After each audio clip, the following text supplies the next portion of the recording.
إن الحمد لله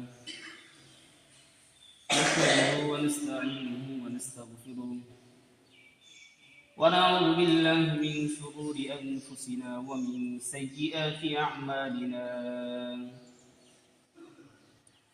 من يهد الله فلا مضل له ومن يضلل فلا هادي له. ونشهد أن لا إله إلا الله وحده لا شريك له. ونشهد أن سيدنا وسندنا وحبيبنا وطبيبنا وقلوبنا ومولانا محمدا عبده ورسوله. أما بعد فأعوذ بالله من الشيطان الرجيم. بسم الله الرحمن الرحيم. إن أول بيت وضع للناس للذي ببكة مباركا وهدى للعالمين. وقال رسول الله صلى الله عليه وسلم: المرء مع من أحب، أو كما قال عليه الصلاة والسلام. آمنت بالله وصدق الله وصدق رسوله النبي الأمي الكريم، ونحن على ذلك لمن الشاهدين والشاكرين، والحمد لله رب العالمين. الحمد لله মহান রব্বুল আলামিনের শুকরিয়া যে আল্লাহ তাআলা পবিত্র দিন শুক্রবার শাওয়ালের দ্বিতীয় জুমাতে আসার তৌফিক দান করেছে। এজন্য সবাই সেই মালিকের দরবারে শুকর আদায় করি আলহামদুলিল্লাহ। আলহামদুলিল্লাহ। মুহতারাম হাজিরিন, শাওয়াল মাস চলতেছে, আমরা তো ইবাদত করতে পারতেছি, কারণ মুসলিম জাতি, মুমিন জাতি যারা শুগুলিয়াত থেকে ফারাগ হতে পারে, যারা ব্যস্ততা থেকে যারা নিজেদেরকে বিরত রাখতে পারে, ওই সমস্ত ব্যক্তিরা আল্লাহর ইবাদতের মধ্যে নিজেকে বন্দী করতে পারে। কিন্তু যারা নিজের সময়টাকে, নিজের মূল্যবান সময়টাকে আল্লাহর মধ্যে নিজেকে আবদ্ধ করতে চায়, তারপরে যখন বাধা আসে, বিপত্তি আসে, যখন সেখানে নিজেকে অটুট রাখতে পারে না, তো ওই সমস্ত ব্যক্তিদের জন্য দুর্ভাগা আর হতভাগা। কারণ আল্লাহ তাআলা মুসলিম জাতিকে তার জাতিগতভাবে তাকে একটা বৈশিষ্ট্য দেওয়া হয়েছে, সে যেন আল্লাহ তাআলার সিদ্ধান্ত অনুযায়ী সে ইবাদত করে। তো সেই ইবাদত করার জন্য কোথায় করবে? আল্লাহ তাআলা বান্দাকে সেই বিষয়টা জানান দিয়ে বলেন যে মুমিন বান্দা যারা আছে, আল্লাহ তাআলা এই উম্মত যাদেরকে ইন্তেখাব করছে, তো তাদের ইবাদতের একটা মাকাম হচ্ছে বাইতুল্লাহ। তো সেই বাইতুল্লাহ এটা কেমন ঘর? আল্লাহ তাআলা কালামের মধ্যে ফরমান, দুনিয়ার সর্বপ্রথম ঘর যেটা হচ্ছে সেটা হচ্ছে বাইতুল্লাহ। কালা গিরাফওয়ালা যে ঘরটা আছে, সেই ঘরটাকে মক্কা মুআজ্জামায় যে ঘর অবস্থিত, কালা গিরাফওয়ালা ঘর, সেটা হচ্ছে বাইতুল্লাহ। আর এই বাইতুল্লাহকে আল্লাহ তাআলা সম্মানিত জায়গা বলে তিনি ব্যক্ত করছেন। দুনিয়ার মধ্যে, গোটা পৃথিবীর মধ্যে তিনটা জায়গা, তিনটা মাকান আল্লাহ তাআলার নিকট খুব পছন্দনীয় এবং পবিত্র মাকান এবং সম্মানিত জায়গা। এক নম্বর আল্লাহ তাআলার নিকট সম্মানিত জায়গা হচ্ছে মক্কা মুআজ্জামার সেই কালা গিরাফওয়ালা ঘর, যেটাকে বাইতুল্লাহ বলা হয়। দ্বিতীয়ত যে ঘরটা হচ্ছে মসজিদুর রাসূল, অর্থাৎ মসজিদে নববী, যেটা নবী আলাইহিস সালাম যে মসজিদের পাশে শয়নরত আছে, সেই মসজিদের মাকানটা তৃতীয়ত যেই জায়গাটা আল্লাহ তাআলার নিকট সবচেয়ে পছন্দনীয় মাহবুব জায়গা, সেটা হচ্ছে এখন বর্তমান জামানায় যেটা নির্যাতিত ভূমি হিসেবে গন্তব্য হয়েছে এবং ইন্তেখাব হয়ে আছে, সেটা হচ্ছে সেই ফিলিস্তিনের বাইতুল মাকদিস বা মুকাদ্দাস। এই তিনটা জায়গা আল্লাহ তাআলার নিকট খুব সম্মানিত জায়গা। আল্লাহর নবীকেও এই সম্মানিত জায়গাগুলোতে ইবাদত করার জন্য নিজে রব্বুল আলামিন উদ্বুদ্ধ করছে এবং নিজে ওখানে ওনাকে প্রেরণ করছে। কারণ আয়াতে কারিমা তেলাওয়াত করছি, যে আয়াতের মধ্যে আল্লাহ তাআলা বলেন দুনিয়ার মধ্যে সর্বপ্রথম যে ঘরটা নির্বাচন করা হয়েছে সেটা হচ্ছে বাইতুল্লাহ। বাইতুল্লাহর কাজ কি? আল্লাহ তাআলা আল্লাহর নবীর মাধ্যমে আমাদেরকে জানান বাইতুল্লাহর যে ঘরটা আছে সেটা আমি রব্বে কারিম রব্বে ইজ্জতের একটা পবিত্র মাকান থেকে একটি জায়গা হচ্ছে বাইতুল্লাহ।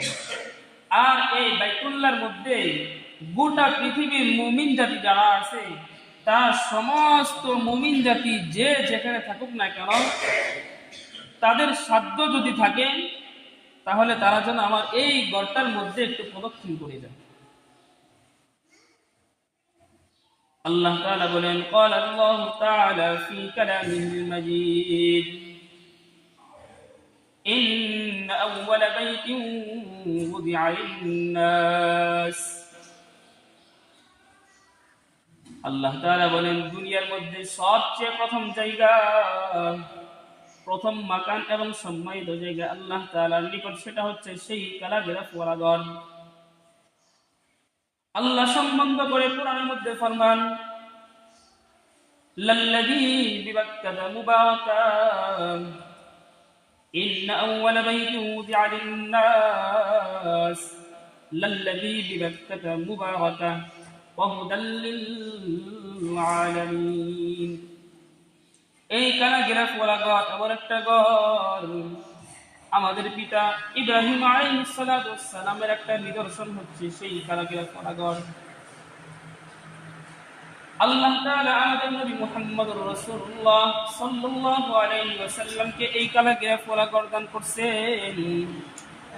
আর এই ঘরটা আমাদের পিতা, আমাদের জাতির পিতা ইব্রাহিম আলাইহিস সালাতু ওয়াস সালাম আল্লাহ তাআলা তার মাধ্যমে এই দুনিয়ার মধ্যে সেই প্রথম ঘরটা নির্ধারণ করছে। কেন করছে? কারণ আল্লাহ তাআলা চাইলেন নূহ আলাইহিস সালামের প্লাবনের পর যখন গোটা পৃথিবী যখন ধ্বংস হয়ে গেল, গোটা পৃথিবী যখন মরুপ্রান্তের মতো অবস্থান হয়ে গেল, কোথাও কোনো জায়গা নাই ইবাদত করার মতো, আল্লাহ তাআলার নির্দেশে ইব্রাহিম আলাইহিস সালাম তার স্ত্রী হাজেরাকে নিয়ে যখন সেই মক্কা মুআজ্জামায় যখন গেছে, ওখানে যাওয়ার পর সেখানে যখন ওনাকে রাখছে, রেখে যখন এসে করতেছে, তার স্ত্রী জিজ্ঞেস করলেন ওগো আল্লাহর হাবিব, আপনি যে আমাকে এখানে এবং আমার সন্তানকে রেখে দিতেছেন, এটা কি আপনার নিজের সিদ্ধান্ত নাকি রব্বে কারীম আল্লাহ তাআলার সিদ্ধান্ত? ইব্রাহিম আলাইহিস সালাম বলেন, হ্যাঁ হাজেরা শোনো, আমি যে তোমাকে এখানে রাখছি এবং তোমার সন্তান ইসমাঈলকেও রাখলাম, এটা আমার কোনো ইচ্ছা না, এটা রব্বে ইজ্জত আল্লাহ তাআলা ফয়সালা।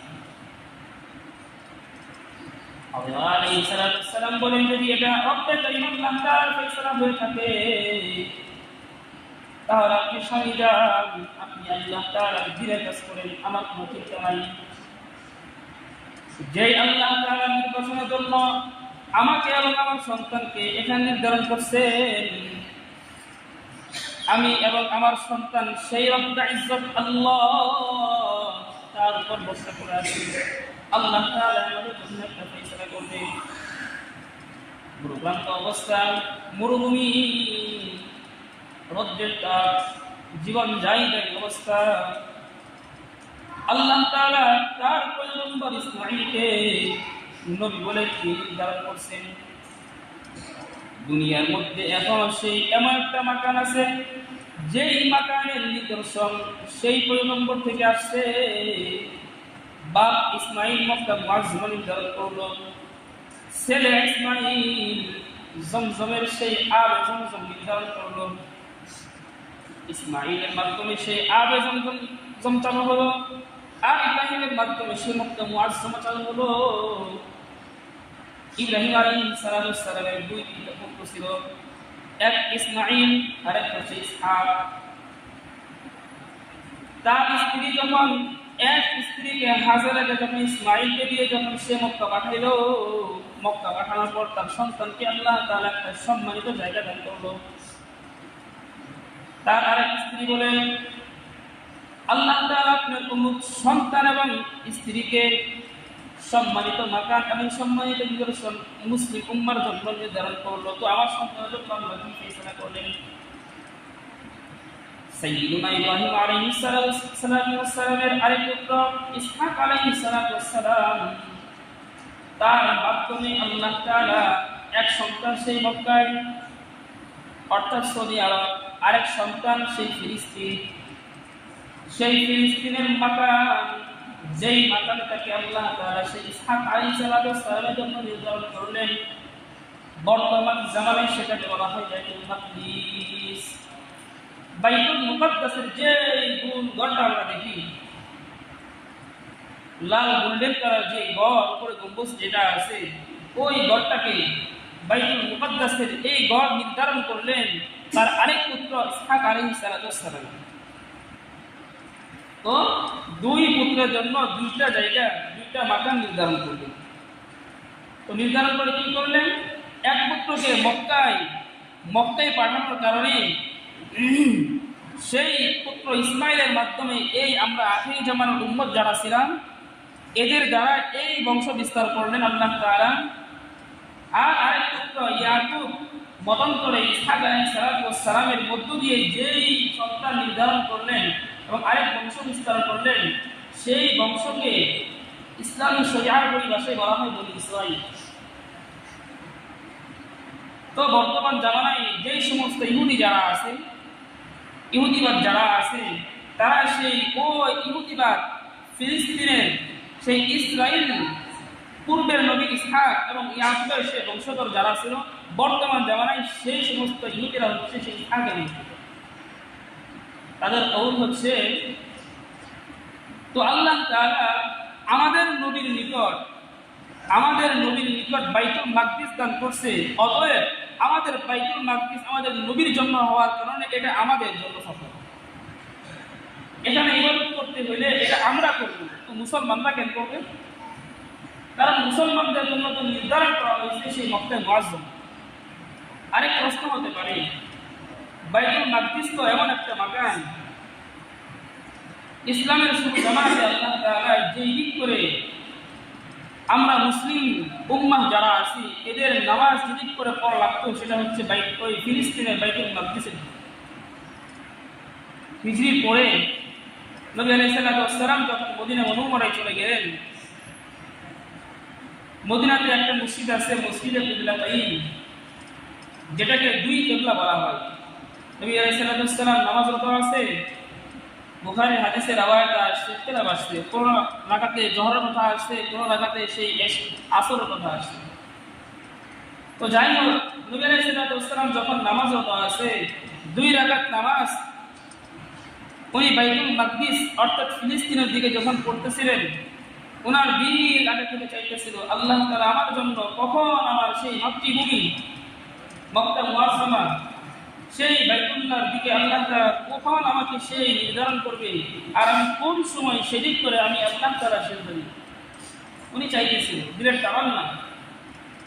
ওয়াকিয়াত হাদিসের মধ্যে নবী আলাইহিস সালাম 17 মাস 17 দিন অথবা 10 মাস 17 দিন সেই বাইতুল মাকদিসের দিকে ঘুরে ঘুরে উনি কিবলা নির্ধারণ করে নামাজ আদায় করছেন।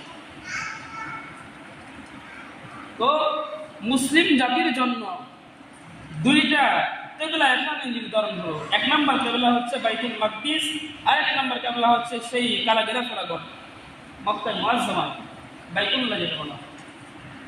তো এখানে ইসলামের মধ্যে সবচেয়ে শাইর যে বিষয়টা দ্বারা আমাদের জন্য মুসলিম উম্মার জন্য যেরকম ভাবে বাইতুল মাকদিস এবং বাইতুল্লাহ যেরকম পবিত্র মাকান, আমরা মুসলিম উম্মার জন্য যেরকম বাইতুল্লাহকে হেফাজত করার জিম্মাদারি আমরা মুসলিম উম্মার জন্য যেরকম বাইতুল্লাহ আমাদের জন্য নিজের আত্মার চেয়ে যেরকম বেশি দামি, তার চেয়ে বেশি দামি আমাদের মনে করতে হবে বাইতুল্লাহ যেরকম দামি, বাইতুল মাকদিস আমাদের কাছে সেরকম দামি। কারণ কেন?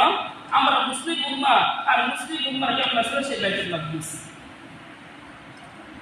তখন বলতে পারেন ইহুদিরা তো দাবি করতেছে ওদের নবীর নিকট সেই বাইতুল মাকদিস নির্ধারণ করছে, তো তারা সেখানে ইবাদত করবে। নবী আলাইহিস সালাম বলছেন হাদিসের মধ্যে সুসংবাদ দিয়ে বলছেন, এই বাইতুল মাকদিস এবং তার পুরো এরিয়া যেটা আছে, বর্তমানে সেই বড় হামলা চালাচ্ছে ইসরায়েলে। ইসরায়েল যেরকম ভাবে গাজার মুসলমানদেরকে এমনভাবে হত্যা করছে, এরকম প্রাসাদ হৃদয় নিয়ে হত্যা করছে, নারী পুরুষ শিশু কিশোর কাউকে ভেদাভেদ করে যখন ভুলে গেছে তাদের নিজের ক্ষমতার বলে, যখন এই অবস্থান পার করছে সেই গাজা মুসলমানদের উপর, খাস ফিলিস্তিনের উপর, এরকম ভাবে তার চতুর্পাশ এরিয়া যখন এরকম ভাবে নির্ধারণ হয়ে আছে শত্রু কবলিত এলাকা, নবী আলাইহিস সালাম হাদিস সংবাদ দিয়ে বলে এমন অবস্থা যখন হয়ে যাবে, এই ফিলিস্তিনের এরিয়া যখন মুসলিম জাতি যখন পরাস্ত হয়ে যেতে শুরু করবে, অর্থাৎ তারা যখন লাঞ্ছিত হবে, বঞ্চিত হবে, হত্যাযুদ্ধ মধ্যে তারা যখন ঢুকে যাবে, আল্লাহ তাআলা নবীর মাধ্যমে সুসংবাদ দিয়ে বলেন এই ফিলিস্তিন এরিয়া সহ গোটা পৃথিবীকে আল্লাহ তাআলা এই মুসলিম উম্মার হাতে তুলে দেওয়ার জন্য তখন একটা সময় মওকা নির্ধারণ করে দিবেন। বুঝলেন কথা? যখন এরকম নির্ধারণ চতুর্পাশ যখন জুলুমের শিকার হয়ে যাবে ফিলিস্তিনের পাশে গাজা, ইসরায়েল যখন যেরকম ভাবে হত্যা করছে, এরকম আমাদের বাংলাদেশের পাশে সেই আরাকান এবং তার পাশে লেবানন, এরকম ভাবে ফিলিস্তিনের চতুর্পাশে সুদান, ইয়ামানের এরকম ভাবে কিছু অঞ্চল যেরকম ভাবে মুসলিম উম্মাহ যেরকম ভাবে জুলুমের শিকার হয়ে আছে, নবী আলাইহিস সালাম বিল খুসুস ফিলিস্তিনকে সামনে রেখে একটা সুসংবাদ দান করছে। সেটা হচ্ছে এই উম্মাহ, এই মুসলিম উম্মার জন্য তারা যতই নির্যাতনের শিকার হোক না কেন, যেরকম ভাবে সকালবেলা যেরকম ভাবে সূর্য একদিক থেকে উদিত হয়, আবার বিকেল বেলা যখন সূর্য যেরকম ভাবে অস্ত যায়, আবার যখন চাঁদ উদিত হয়ে যায়, বুঝা যায় কি একদিক থেকে উদিত হয়, আরেক দিক থেকে অস্ত যখন আবার উদিত হয়। মুসলিম উম্মাহ চতুর্পাশ থেকে গোটা পৃথিবী যখন নির্যাতন হওয়া শুরু হবে, আল্লাহ তাআলা এই ফিলিস্তিনের মধ্য দিয়ে মুসলিম উম্মাহকে বিজয় দান করবেন। দিলের মধ্যে ভয় আসতে পারে ইসরায়েল যেভাবে হত্যা করছে মুসলমানদেরকে, ভয় আসার সম্ভাবনা বেশি। কারণ কেন? গোটা পৃথিবীর মধ্যে যে সমস্ত ক্ষমতাধর রাষ্ট্র আছে, ইসরায়েল তার মধ্যে 10 নম্বরে আছে। তো ইসরায়েল এত ক্ষমতা কেন হচ্ছে? এটা কারণ এদের ক্ষমতাটা আগের জামানা থেকে বেশি হয়ে আসতেছে।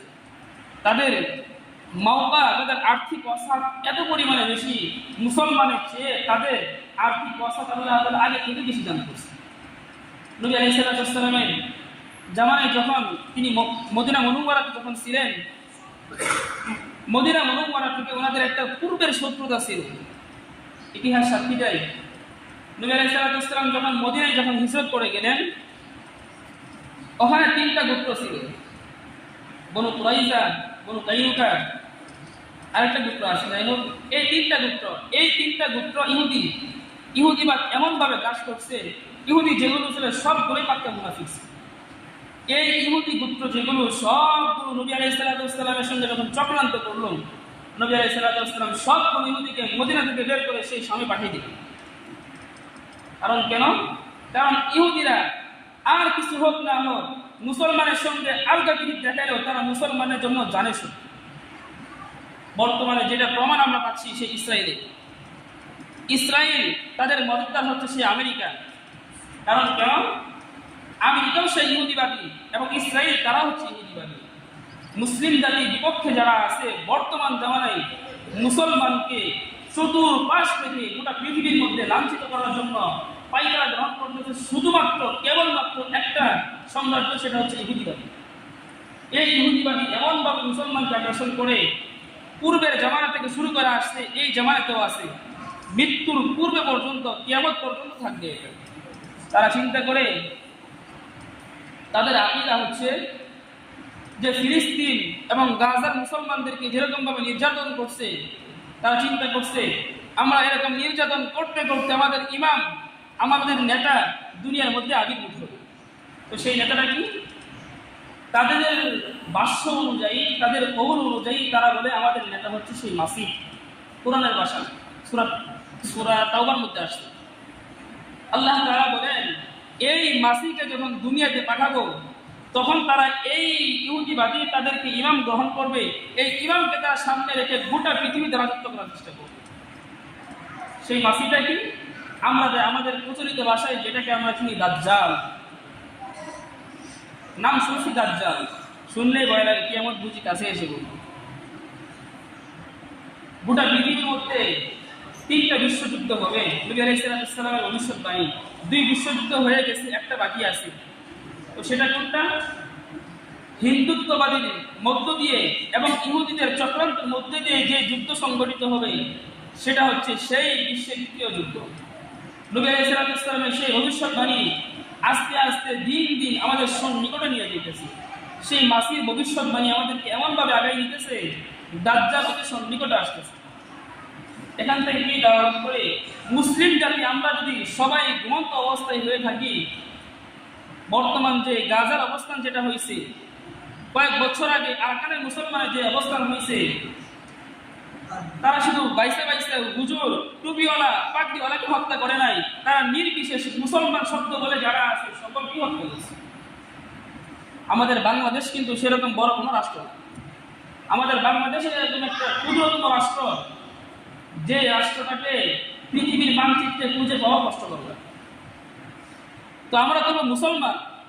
নবী আলাইহিস সালাম ফরমান, বদরের যুদ্ধের মুসলমান যেরকম ভাবে তওয়াফ পেয়েছে, শক্তিশালী হয়েছে, তাদের 313 জন, এদের মোকাবেলায় হাজার সেই কাফের যখন আসছে, নবী আলাইহিস সালামের আল্লাহ তাআলা নুসরত বা মদদ পাওয়া সেই সাহাবাদের এমন শক্তি তওয়াফ দান করছে রব্বে কারীম, এই 300টাকে আল্লাহ তাআলা হাজার বানিয়ে 3000 রূপান্তর করে তাদেরকে বদরের মধ্যে আল্লাহ তাআলা গলাবা করে দিয়েছে। তো বিজয় তারা পাইছে কেন? তারা তাদের ঈমানের উপর, তারা তাদের আমল সালেহার উপর ইস্তেকামত ছিল। কিন্তু আমরা মুসলমান জাতি এমন জাতি, আমাদের অবস্থান, আমাদের চিন্তা, আমাদের বিবেচনা এমন অবস্থান দাঁড় করাইছি, বাস চাকরি করি, ব্যবসা করি, সংসার করি, টাকা পয়সা আসে, পরিবার নিয়ে চলি, বাস আলহামদুলিল্লাহ। কিন্তু আমার নামের শুরুতে যে মুসলমান আছে, তো সেই মুসলমান কই লুকায় রাখবে? সাইয়্যিদুনা রাসূলুল্লাহ সাল্লাল্লাহু আলাইহি ওয়াসাল্লাম ফরমান, শেষ জামানায় এমন অবস্থা হবে, এই উম্মতের হাতের মধ্যে যেরকম অঙ্গার আগুনের সুরঙ্গ যেরকম রাখা কষ্টকর, তার চেয়ে বেশি কষ্টকর হয়ে যাবে তাদের ঈমান ধরে রাখা। আল্লাহর নবী হাদিসের মধ্যে ফরমান, কোন ব্যক্তি সকালবেলা সে মুমিন হয়ে ঘর থেকে বের হবে, সন্ধ্যায় যখন সে ঘরের মধ্যে ঢুকবে সে মুনাফিক হয়ে যাবে, কাফের হয়ে যাবে। আল্লাহর নবী বলেন, সে সন্ধ্যায় মুমিন অবস্থায় ঢুকছে অথবা সে সকালবেলা কাফের হয়ে সে ঘর থেকে বের হবে। তো নবী আলাইহিস সালামের সেই হাদিস থেকে আমরা বুঝি আমাদের ঈমান ধরে রাখা খুব কষ্টকর হয়ে দাঁড়াবে। ইহুদিবাদী আর কিছু করুক না করুক, আমাদের ঈমানকে ধ্বংস করার জন্য আমাদের ইসলামের তাহজিব তামাদ্দুদ ধ্বংস করার জন্য তারা সর্বাত্মক তারা করে। সেটা কিভাবে? একটু খেয়াল করে যুবক ভাই যারা আছে, কারণ দেখেন এই হাতের স্মার্টফোন যেগুলো আছে, এগুলো আগের জামানায় ছিল, কথা বলি ছিল, কোথেকে আসছে? বাংলাদেশ বের করছে নাকি? সে ইহুদিবাদী চীন বলেন অথবা আমেরিকা বলেন, যে সমস্ত মানুষের মাথার মেধাগুলো বেশি কাটে ওরা বের করছে। ওদের মেজাজ কি, ওদের মগজ কি? ওদের মগজ হচ্ছে ইসলামকে দূষিত করা। তারা এমন এমন চিন্তা করে, আগের জামানায় তো গুনাহ করতে কঠিন হয়ে যাইত, কেমন ভাবে বর্তমান স্মার্টফোন এমন এমন কিছু জিনিস দান করছে যেগুলো অনেক কিছু খাইয়ে দিচ্ছে। এই স্মার্টফোন আগে যে হলগুলো ছিল, সিনেমা হল আছে, এখন খাইয়ে দিচ্ছে। আগের মানুষ কিছু করতে চাইলে বা অনলাইন সোশ্যাল মিডিয়া কিছু দেখতে চাইলে গ্রাম কি গ্রাম সেই শহরে যাওয়া লাগতো আন্তর্জাতিক খবর নেওয়ার জন্য। এখন মানুষ ওয়াইফাই বা ডাটা অন করে বাস তার হাতের মুঠে এসে গেছে। ডাটা আছে বা ওয়াইফাই আছে, ইউটিউবে ঢুকছে, ইসলামী কিছু দেখতে যাবেন তো সেখানে গুনাহের মহল এসে যায়। শুধু তা না, ইমান বিধ্বস্ত হওয়ার অবস্থায় এমন কিছু গুনাহ এসে যায় যেগুলো মানুষ চিন্তাও করতে পারে না। একটা বন্ধ করে গেছেন, আপনি চিন্তা করতে পারেন আমার ছেলেকে আমি নিজের কষ্টের সাধ্যের টাকা পয়সা দিয়ে নিজের সন্তানকে একটা ভালো স্মার্টফোন কিনে দিছি, তো সেই সন্তানের হাতে যখন স্মার্টফোন গেছে, তো সে যদি অবিবাহিত অবস্থান হয়ে থাকে বা গুনাহের মহল তার কাছে যদি পছন্দনীয় হয়ে থাকে, তো তার জন্য তো গুনাহ করতে ভালোই লাগে। এরকম ভাবে গুনাহের মহল আমাদের জন্য তারা সহজ করে দিচ্ছে। শুধু তা না, আমাদের গুনাহের মহল সহজ করছে, তার পাশাপাশি আমাদের ঈমানকে হরণ করার পায়তারা করতেছে। প্রত্যেকটা গোটা এলাকার মধ্যে খ্রিস্টান মিশনারি এমন ভাবে কাজ করতেছে, গোটা পৃথিবী যেটা আছে সমস্ত পৃথিবীকে তারা মুসলিম নিধন করবে এবং ইহুদিবাদ সাম্রাজ্য কায়েম করবে, তারা এই চেষ্টারত আছে। আমরা মুসলমান তো ঘুমায় আছি, তো তারা তাদের দিনের কাজ অর্থাৎ তাদের ধর্মের কাজ তারা অটুট আছে। তো আমরা মুসলমান যদি আমাদের ধর্মের কাজ যেটা 5 ওয়াক্ত ফরজ নামাজ সেটাই তো আমরা করতেছি। আমাদের ঈমান কেমন ঈমান হয়েছে? আমাদের ঈমান এমন জায়গায় দাঁড় করাইছে, সারা সপ্তাহ তো খোঁজ নাই, বা সপ্তাহে শুক্রবার সেটাও যদি না যাই কেমন লাগে, লজ্জা বিষয়। আমাদের ঈমান এই পর্যন্ত আছে। আমাদের ঈমান দিন দিন নিবু অবস্থা। মোমবাতি যেরকম ভাবে একটু বাতাস পেলে যেরকম নিতে শুরু করে, ঠিক তদুরূপ আমাদের মুসলিম জাতির ঈমানও এরকম ভাবে নিতে শুরু করছে। তো সেটা যদি না হয়ে থাকে, গোটা পৃথিবীর মধ্যে 200 কোটি মুসলমান, তা সত্ত্বেও মুসলিম জাতিকে নির্যাতিত করবে। নবী আলাইহিস সালামের সাহাবা তারাও তো ঈমানদার ছিল, তারাও তো আমলওয়ালা ছিল, তারাও তো ইখলাসওয়ালা ছিল। তো তারাও মুসলমান, আমরাও মুসলমান, তারা সাহায্য পাইছে, আমরা কেন পাবো না? জায়গা একটাই, কতটার জায়গা, সেটা হচ্ছে তারা যেরকম ভাবে ঈমানওয়ালা ছিল, তারা যেরকম ভাবে আমলওয়ালা ছিল, তারা যেরকম ভাবে আল্লাহর জন্য বান্দা ছিল, আমরা সেরকম হতে পারি নাই, এজন্য নির্যাতিত। এজন্য নিজে আনন্দে আছি, সংসার করতেছি, টাকা পয়সা আছে, আনন্দে বুক বিলাস করে জীবন পার করতেছি, এর নাম জীবন না। হয়তো চিন্তা করতে পারেন নান্দিনা ভালো আছে, সরিষাবাড়ি ভালো আছে, জামালপুর ভালো আছে, কোনো জুলুম নাই, কোনো নির্যাতন নাই, কোনো হত্যাকাণ্ড নাই, আমাদের উপর মুসলমানের উপর কেউ জুলুম করে না। জুলুম করলে অন্য দেশে করে। চিন্তা করতে পারেন আমাদের তো কোনো সমস্যা নাই, এই চিন্তা করতে পারেন। কারণ মুসলমান জাতি তারা যখন তাদের অবস্থান থেকে দূরে সরে গেছে, তারা যেরকম ভাবে জুলুমের শিকার হয়েছে, ঠিক তদুরূপ বাংলার মুসলমানরা যদি তাদের ঈমান থেকে, তাদের ইসলাম থেকে, তাদের তামাদ্দুন থেকে তারা দূরে সরে যায়, তাহলে তারাও এই জুলুম থেকে শিকার হবে। এটা কিন্তু কথা বলার অবশ্যকতা রাখে। তো তারা যেরকম ভাবে জুলুমের শিকার হয়েছে, আমরাও একদিন আগে করে সেই জুলুমের শিকার হয়ে যাব। এই জন্য আমরা মুসলিম জাতি বিরাট জাতি, আমরা মুসলিম জাতি ইসলামওয়ালা আল্লাহওয়ালা জাতি। আমাদের ইসলামকে দূরে যেতে চলবে না। যুবক ভাই যারা আছি, আমি ব্যক্তি হিসেবে নিজেকেও বলি, কারণ এই ইসলামকে রক্ষা করার জন্য সবচেয়ে বেশি ভূমিকা যারা রাখছে তারা হচ্ছে যুবকরা। এখন যদি সেই আমার মতো আপনার মতো যুবক যদি সেই মোহাম্মদ বিন কাসিমের মতো যদি না হতে পারে, সেই ফিলিস্তিনের মুসলমান, গাজার মুসলমান যেরকম ভাবে দিনকে দিন কান্না করতেছে, এরকম ভাবে বোমা হামলার শিকার হচ্ছে, তাদের শরীর সে আকাশ পর্যন্ত চলে যাবে। এরকম নির্যাতনের শিকার হওয়ার পর যদি এই মুসলমান যদি আল্লাহর আদালতে যদি দায়ের করে, আল্লাহ আমরা তো নির্যাতনের শিকার হয়েছি, আমার পার্শ্ববর্তী দেশ বাংলাদেশ তারা সুখে আনন্দ ভোগ করছে, তো তাদেরকে ধরো, তো তখন কই যাব? তো বুজুর্গ বলতেছিলাম, আমাদের পবিত্র মাকাম বাইতুল্লাহ যেরকম ভাবে আমাদের পবিত্র জায়গা, ঠিক তদুরূপ বাইতুল মাকদিস ওইটাও আমাদের জন্য একটা পবিত্র মাকাম, পবিত্র ভূমি। আমাদের জন্য বাইতুল্লাহকে যেরকম ভাবে হেফাজত করতে হবে, বাইতুল মাকদিসকে ওরকম হেফাজত করতে হবে। তো বলতে পারেন কেমনি হেফাজত করবো? সবাই কি ফিলিস্তিন চলে যাবো, যুদ্ধ করবো? সেটা তো সম্ভব না। প্রাথমিক অবস্থায় কাজ শুরু করি। তো সেটা কি হাদিসের মধ্যে আসছে, যখন কোনো সম্প্রদায়, যখন মুসলিম জাতি যখন জুলুমের শিকার হয়ে যায়, তো তখন তারা যেন কোনোতে নাজেলা করে। তো সেটা করি। তো সেটাও যদি না পারি, অন্ততপক্ষে নিজে কাগজি করে, মিনতি করে সেই মজলুম মুসলমান ভাইদের জন্য একটু দোয়া করি। আমরা সুখে আছি, আনন্দে আছি, পরিবার নিয়ে খাচ্ছি, পরিবার নিয়ে ঘুমাচ্ছি, সুন্দর মতো সুষ্ঠুভাবে ফেরার নিচে আল্লাহর ইবাদতে সিজদা করতে পারতেছি, তারা তো পারতেছে না। এই শুকরান হিসেবে মুসলিম ভাইদের পাশে দাঁড়াতে না পারলেও একটু দোয়া করি। এই জন্য ভাই বুজুর্গ এই কাজগুলো করার চেষ্টা করি। বিল খুসুসার একটা এলান, আগামীকাল গোটা বাংলাদেশ 12 এপ্রিল লং মার্চে ডাক দেওয়া হয়েছে, লং মার্চ টু গাজা। কারণ কেন, যদি নিজের শক্তি সামর্থ্য দিয়ে তাদেরকে যদি উদ্ধার করতে যদি না পারি, নিজের মৌলবাদ, আমাদের নিজের চেতনা, আমরা ফিলিস্তিনের পাশে, আমরা গাজার পাশে আছি, এই চেতনা ধারণ করে একটু লং মার্চে শরীক হই। তো সেটাও যদি না করতে পারি, আল্লাহর আদালতে কি সাক্ষীদার করবো আমরা? এই জন্য নিজেদের ইমানের উপর ইস্তেকামত থাকি। আমরা মুসলিম জাতি, আমাদের নিজের ইমানকে ভুলে গেলে চলবে না। আমরা মুসলিম জাতি শুধু গুনাহের মহল দিয়ে সারাদিন ফেসবুক, ইউটিউব, গুনাহের মহল দিয়ে সারাটা দিন পার করলে আমাদের মুসলিম জাতির এটা শান না, এটা কদর না। আমাদের মুসলিম জাতি ইবাদতের একটা মৌকা আছে, তো সেটা থেকে যখন দূরে চলে যাব, সে গাজার মুসলমান যেরকম নির্যাতন হয়েছে, আমরাও কিন্তু সেখান থেকে বাঁচতে পারবো না। আল্লাহ তাআলা আপনাকে আমাকে সকলকে এই সমস্ত টুকে ফাটা যা কথা বলা হলো আমল করার তৌফিক দান করুন, সকলে বলি আমিন।